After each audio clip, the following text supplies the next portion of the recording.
वो खिलाड़ी जिसे राहुल द्रविड़ ने कहा था अकेला योद्धा, वनडे में सबसे बेस्ट इकोनॉमी के साथ गेंदबाजी करने वाला दूसरा गेंदबाज, जिस खिलाड़ी पर स्वार्थी होने का लगा आरोप, फिर विरोधियों को दिया मुंह तोड़ जवाब। भारतीय टीम के इस खिलाड़ी का रिकॉर्ड आज तक नहीं तोड़ पाया है कोई खिलाड़ी। साल 1983 में भारतीय टीम पहली बार विश्व कप का खिताब जीती थी। उसके बाद दूसरी बार उस विश्व कप को पाने के लिए भारतीय टीम के खिलाड़ी और मैनेजमेंट जी जान से लगे हुए थे। यह वह समय था जब भारतीय टीम के पास क्रिकेट के भगवान सचिन तेंदुलकर हुआ करते थे, लेकिन भारतीय टीम अभी भी विश्व कप जीतने के लिए जद्दोजहद कर रही थी।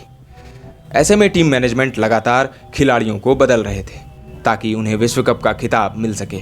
आज हम आपको जिस खिलाड़ी के बारे में बताने वाले हैं, इस खिलाड़ी ने घरेलू क्रिकेट के साथ अपने आप को ऐसे जोड़ कर रखा जैसे कोई पेड़ अपने साथ तना को जोड़ कर रखता है। इस खिलाड़ी के ऊपर कई बार इस बात के आरोप भी लगे कि इस खिलाड़ी के चलते जूनियर खिलाड़ियों को खेलने का मौका तक नहीं मिल रहा है, लेकिन इस खिलाड़ी के दिमाग में कुछ और ही चल रहा था।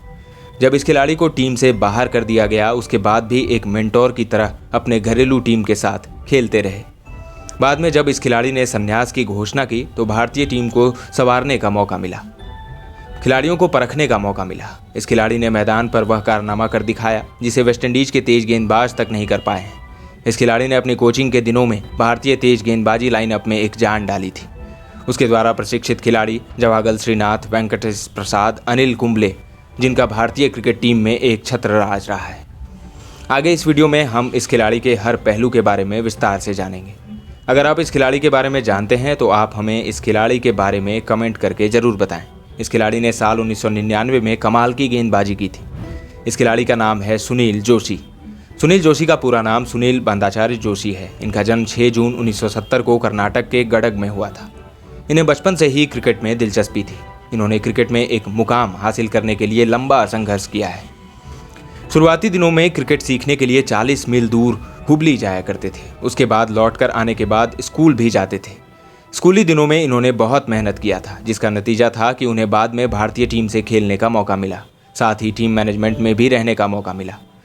सुनील जोशी ने साल 1992-93 के सीजन में प्रथम श्रेणी में पदार्पण किया। इस दौरान बड़ौदा के खिलाफ सेमीफाइनल में कर्नाटक की तरफ से खेल रहे थे।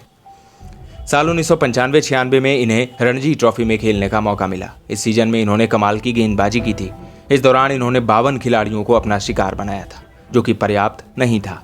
इतना ही नहीं, इन्होंने बल्लेबाजी करते हुए 529 रन बनाए थे। एक सीजन में किसी खिलाड़ी के द्वारा इस तरह का प्रदर्शन राष्ट्रीय टीम के चयनकर्ताओं को प्रभावित करता है।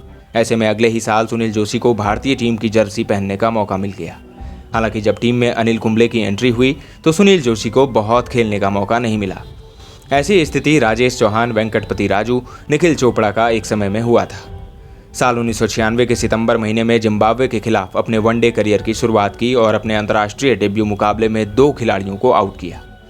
वनडे मुकाबले से पहले 1 जून 1996 में उन्हें इंग्लैंड के खिलाफ टेस्ट डेब्यू करने का मौका मिला, जिसमें उन्होंने दोनों पारियों में कमाल की बल्लेबाजी की थी। पहली पारी में 93 और दूसरी पारी में 99 रन की पारी खेली थी। हालांकि चोट लगने के कारण गेंदबाजी वो नहीं कर पाए थे। इस दौरान उनके बल्ले से रन भी निकल रहा था और वो एक गेंदबाज के रूप में भी विकेटें निकाल रहे थे, लेकिन जोशी को नज़रअंदाज किया गया। वे साल 1996 से लेकर 1999 तक में कई बार टीम के अंदर हुए और बाहर हुए, लेकिन इस खिलाड़ी ने अपना हौसला नहीं हारा। इस दौरान वे अनिल कुंबले के साथ मिलकर गेंदबाजी कर रहे थे। उन दिनों अनिल कुंबले के साथ एक मध्यम स्पिन गेंदबाज की जरूरत थी और वो गेंदबाजी कर रहे थे।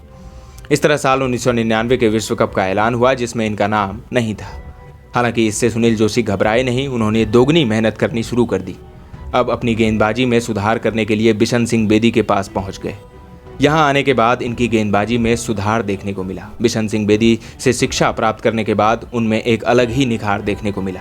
जब वे मैदान पर लौटे तो जैसे उन्होंने पूरी महफिल ही लूट ली। आज भले ही इस खिलाड़ी के बारे में बहुत कम बात होती है, लेकिन इस खिलाड़ी के द्वारा बनाए गए रिकॉर्ड को आज भी कोई गेंदबाज तोड़ नहीं पाया है। यह मुकाबला 26 सितंबर 1999 को नैरोबी में दक्षिण अफ्रीका के खिलाफ खेला जा रहा था। यह सीरीज चतुष्कोणीय सीरीज थी। इस सीरीज में अनिल कुंबले नहीं थे, तो वहीं अजहरुद्दीन की जगह पर अजय जडेजा को कमान दिया गया था। दक्षिण अफ्रीका के कप्तान ने टॉस जीतकर पहले बल्लेबाजी करने का फैसला किया। दक्षिण अफ्रीका की टीम ने यह सोचा भी नहीं होगा कि सुनील जोशी उनके लिए काल बन जाएंगे। भारतीय टीम के कप्तान ने जोशी को 10वें ओवर में गेंदबाजी पर लाए। आते ही उन्होंने अपना काम कर दिया। ओवर की दूसरी गेंद पर हर्षल गिब्स को पवेलियन भेजा। उसके बाद बोइटा डिपोनर, फिर कप्तान क्रोनिया, जॉन्टी रोड्स और शॉन पोलक तो बिना खाता खोले ही पवेलियन चले गए। सुनील जोशी ने 10 ओवर की गेंदबाजी में 6 रन खर्च किए और 5 खिलाड़ियों को आउट किया। इंटरनेशनल क्रिकेट इतिहास में यह दूसरा सबसे किफायती ओवर है। वनडे इतिहास में अगर सबसे किफायती गेंदबाजी की बात करें तो कर्टनी वॉल्स ने श्रीलंका के खिलाफ शारजाह में महज 1 रन खर्च कर 5 खिलाड़ियों को पवेलियन का रास्ता दिखाया था। इस मुकाबले में दक्षिण अफ्रीका की पूरी टीम 48 ओवर में 117 के स्कोर पर ढेर हो गई थी। भारत यह मुकाबला 23वें ओवर में 8 विकेट शेष रहते जीत लिया था। टीम से अंदर बाहर होते रहे सुनील जोशी ने भारत के लिए आखिरी मुकाबला साल 2001 में खेला था। उसके बाद उन्होंने घरेलू क्रिकेट की तरफ रुख किया और घरेलू क्रिकेट के ही हो गए। उन्होंने कर्नाटक के लिए लंबे समय तक क्रिकेट खेला। वे घरेलू क्रिकेट में भी अपने आप को इंटरनेशनल खेल जैसा प्रतीत दिलाते थे। घरेलू क्रिकेट खेलते हुए उनके मन में अभी भी नेशनल खेलने की इच्छा थी, लेकिन यह इच्छा लंबे इंतजार के बाद थक हार कर चूर हो गई। हालांकि इस दौरान उन्होंने अपनी टीम को कई ट्रॉफियों में बेहतरीन पारी खेलकर टीम को जीत दिलाई। घरेलू क्रिकेट में इन्हें लोग सम्मान के साथ याद करते हैं। जब इंटरनेशनल टीम से आस टूट गई तब आईपीएल के पहले 2 सीजन के लिए बेंगलुरु की टीम से प्रतिनिधित्व किया। इस दौरान एक सवाल बार बार यह पूछा जाता था कि सुनील जोशी कब तक कर्नाटक टीम के लिए खेलते रहेंगे। जब तक वे अपनी जगह छोड़ेंगे नहीं तब तक नए खिलाड़ी की एंट्री कैसे होगी। यह बात साल 2007 की है जब भारतीय टीम ऑस्ट्रेलिया दौरे पर गई थी। सुनील जोशी बेंगलुरु में नेट्स में प्रैक्टिस कर रहे थे। वहीं उन्हें एक आवाज़ सुनाई दी, राहुल द्रविड़ की। द्रविड़ ने कहा, Joshi the lone warriors. Rahul Dravid के इस वाक्य से यह अर्थ निकल रहा था कि बहुत हुआ जोशी, अब रहने दो। हालांकि राहुल ने जोशी को कहा कि उन्हें अभी कम से कम 2 साल और कर्नाटक की इस टीम के लिए खेलना चाहिए। उस समय राहुल को यह लगता था कि जोशी को अभी और खेलना चाहिए। एक दफ़ा जोशी ने खुद नेशनल क्रिकेट एकेडमी को समझाया था कि वे कर्नाटक के लिए क्यों खेलना चाहते हैं। जोशी को यह लगता था कि उनके संन्यास ले लेने के बाद टीम में खिलाड़ियों को समझाने वाला कोई नहीं रह जाएगा। ऐसा उन्होंने इसीलिए कहा क्योंकि जब वे पहली बार घरेलू क्रिकेट में आए थे तब उनके सीनियर ने संन्यास ले लिया और फिर उन्हें क्रिकेट के बारे में सीखने और समझने में एक लंबा वक्त निकल गया। ऐसे में वे जूनियर खिलाड़ी और कोच के बीच में एक एंकर और एक मेंटोर की भूमिका में अपने आप को देखते थे। उन्होंने अपने आलोचकों को जवाब देते हुए कहा था कि जिस दिन किसी खिलाड़ी ने जोशी से बेहतर प्रदर्शन किया उस दिन मैं टीम से बाहर हो जाऊंगा। अपने खेल के दौरान सुनील जोशी युवा खिलाड़ियों की तरह विकेट निकाल रहे थे। प्रज्ञान ओझा और अश्विन की तरह वे विकेट निकालते थे। कर्नाटक के लिए खेलते हुए उन्होंने कैसी अपन्ना को अपना मेंटोर बनाया था। साल 2012 में उन्होंने क्रिकेट के सभी प्रारूपों से संन्यास की घोषणा कर दी। संन्यास के बाद उन्होंने कोचिंग पर ध्यान देना शुरू कर दिया। कोचिंग के रूप में उनकी सबसे बड़ी उपलब्धि थी जम्मू और कश्मीर टीम के कोच रहते हुए उन्होंने साल 2014-15 के रणजी मुकाबले के प्रारंभिक दौर में रणजी की दिग्गज टीम मुंबई को हराया था। इतना ही नहीं, प्लेट डिवीजन के कोच रहते हुए उन्होंने अपनी टीम को सुपर लीग क्वार्टर फाइनल तक पहुंचाया था।